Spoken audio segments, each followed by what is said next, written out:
mixing box pala. Hello, good morning guys! Today, gagawa ako ng lunch namin. Hindi kami mag-rice today. I feel like eating Italian pasta. Ito na, mag-umpisa tayo. Ang gagawin ko is shrimp pasta with in tomato sauce.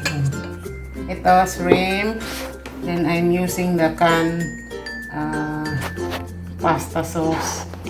Then gagamit ako ng herbs na oregano. Then garlic. Then ating black pepper. Then red pepper. Then mixture ito ng sibuyas at saka bawang. Then I have here my butter. Sabi nila, a lot of butter daw yung pagkain, sarap. So, I will be using also white wine. Then, ang ating olive oil. Then, the cooked pasta. According to package lang yung pasta. Start na tayo. Then, ready putting oil muna. 3 tablespoons lagyan ko. Kasi gusto ko sana marami ang butter.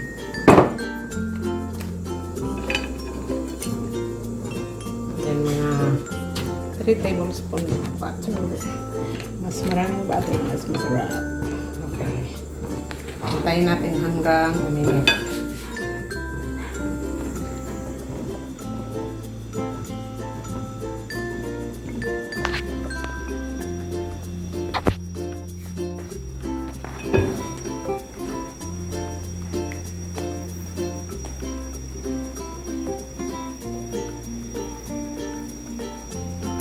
Habang hindi pa siya gaanong mainit, ilalagay na natin ang ating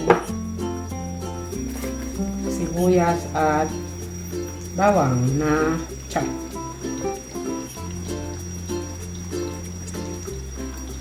Para sabay na silang uminit.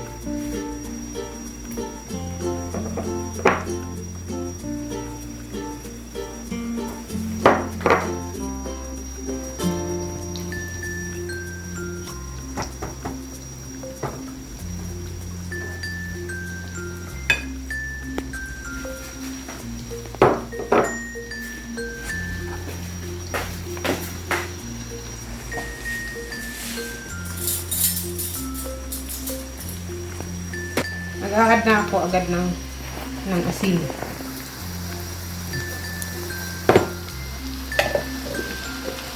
Then, maglalagay na rin ako ng aking black pepper. Gagamit ako ng coarse na black pepper, hindi yung pino.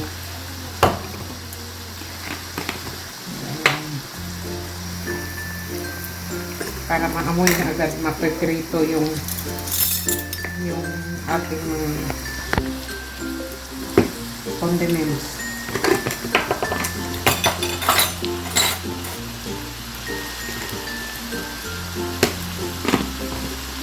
Kasi pag na-infuse siya mga guys, pag na-infuse siya, lalabas yung kanyang amoy ng sarap.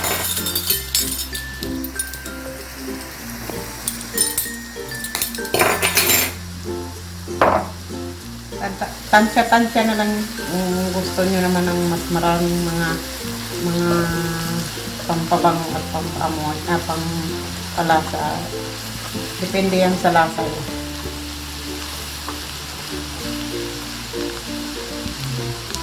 Okay guys, sabay din silang kumulot, sabay sila lahat.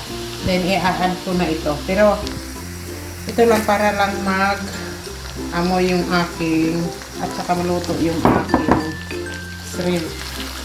Parang na-prito. And later on, tatanggalin ko to para hindi ma-overcook. Tapos ilalagay ko na yung aking, saka ko ilalagay yung aking sauce. Pero parang balak kong maglagay ng tomato at saka dito. Pag maluto na yung ating shrimp, mag-add ako ng tomato siguro.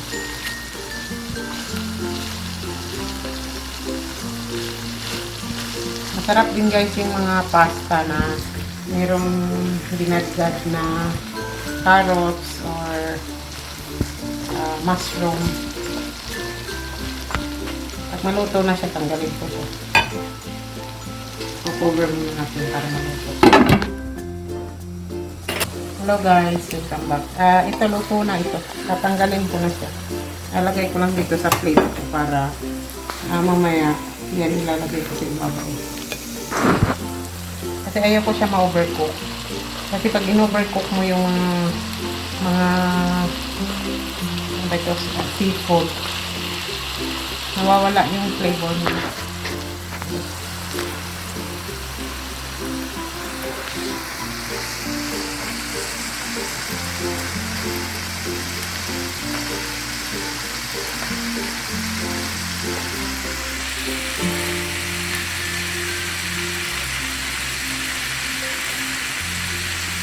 Then, guys, diba sabi ko maglalagay ako ng tomato instead of tomato, ito na lang kay para pag hindi namin maubos, hindi, kasi tatlo lang kami guys, minsan pa ayaw kanila ng pasta.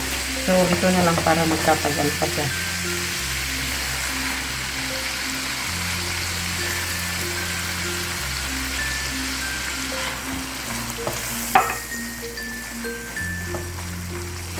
Talagang luto naman na yan. Nag-add ako ha.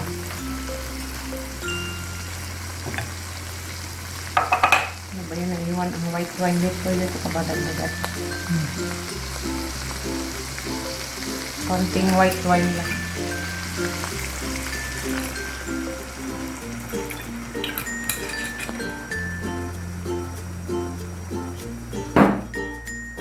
Nag-add ako nitong garlic.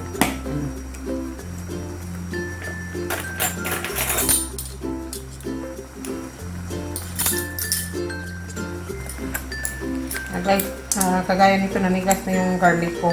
Sa susunod, pag kayo meron nito, huwag nyo itaktak dyan kasi manigas yung garlic nyo. Tulad dito, kailangan anuhin nyo na lang ng mga ganito para hindi siya magkaroon ng ang evaporation ng luto nyo. Pagpuka dito, magdadry. Tapos maninigas.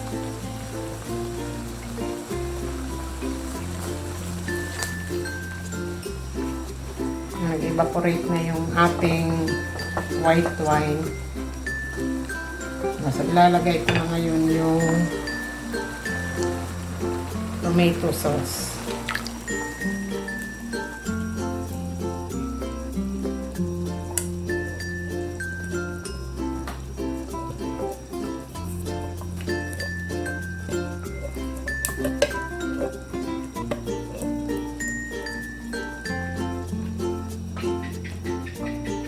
Guys, marami na siya. Kaya, instead na sana tomato yung ilalagay ko, hindi na kasi baka hindi namin maubos.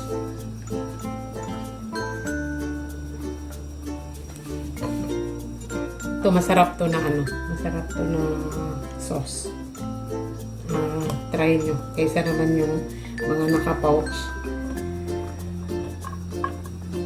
Kunti lang naman difference nila.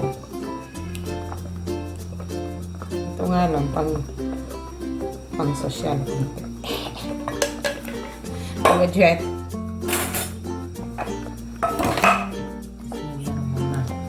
Papakuluin natin hanggang magkakaroon siya ng mga konting oil sa taas. Hello guys, welcome back. Titikman na natin kung okay na ba. Hindi na ba tayo mag-aari ng init.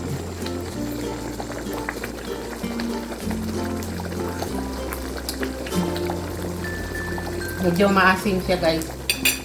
Maglalagay ako ng kunting sugar.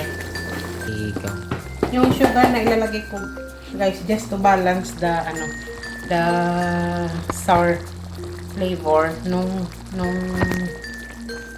tomato sauce. I-add ko lang ng konting sugar, isang tablespoon lang. Pero titignan ko rin kung okay na siya.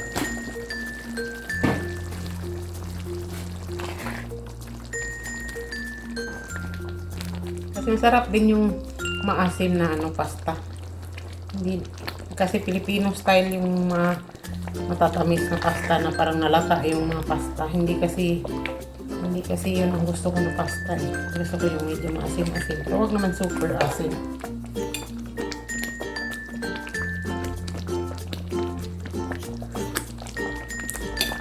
Okay na siya. Tikman mo dyan.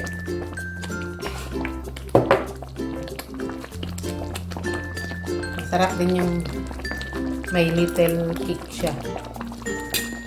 Hindi naman masyado. Kasi pag magtagal pa to sa rep, aanghang din ito. Luto na siya guys. Mag-plating ito ngayon. Hindi, ihahalo ko lahat yung pasta. Kasi sa taas yung shrimp. Since kami lang tatlo ang kakain, hindi namin mauubos. So, kukuha na lang kami para sa plato namin. Pwede na yun. Hello guys, magpi-plating na ako guys. Ito na yung pasta ko. Pre-cook na yan siya kanina. Hot din to package. Tip ko lang guys, pag nagluluto kayo ng pasta, see to it na mag-alarm kayo. You don't need to check it. Kahit pa yan mataas ang temperature. Say for example, ang package niya is 10 minutes. I-alarm nyo sa 10 minutes para hindi nyo na kailangan i-check at hindi ma-overcook or ma-undercook. Hindi rin naman maganda yung matigas na masyadong al dente. Tama lang. Ito tama lang. Okay. Maglalagay na ako ng sauce.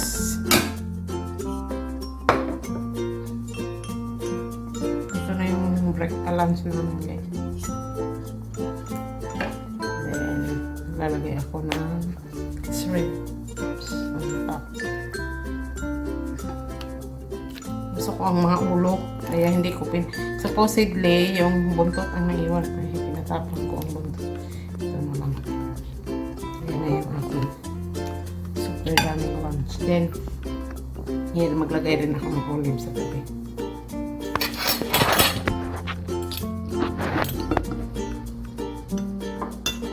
Gusto ko yung olives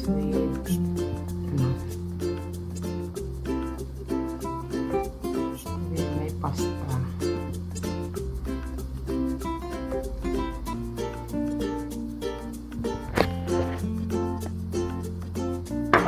Guys, teka, i-picture natin guys para Instagrammable ang ating lunch.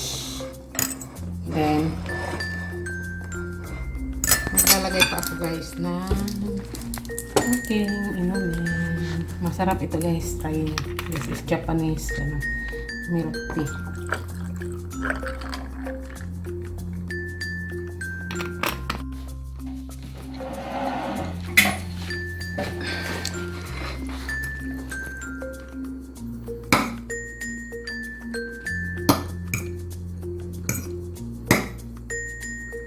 Napansin niyo guys, konti ng sauce ko. Hindi ako mahilig sa sauce.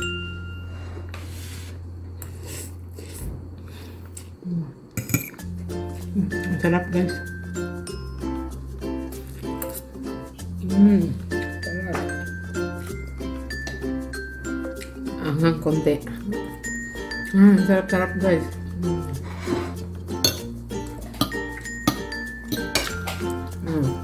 Bago ko makalimutan guys, hindi natuloy akong kasalita. Huwag niyong kalimutan mag-subscribe at pakishare naman ang aking videos and likes. Na-try nito, ang sarap-sarap guys, kakaiba siya. You can really feel the Italian twist of my pasta. Bago lahat, salamat sa pag-watch ng video ko. Bye! Guys, teka, pipicture natin guys para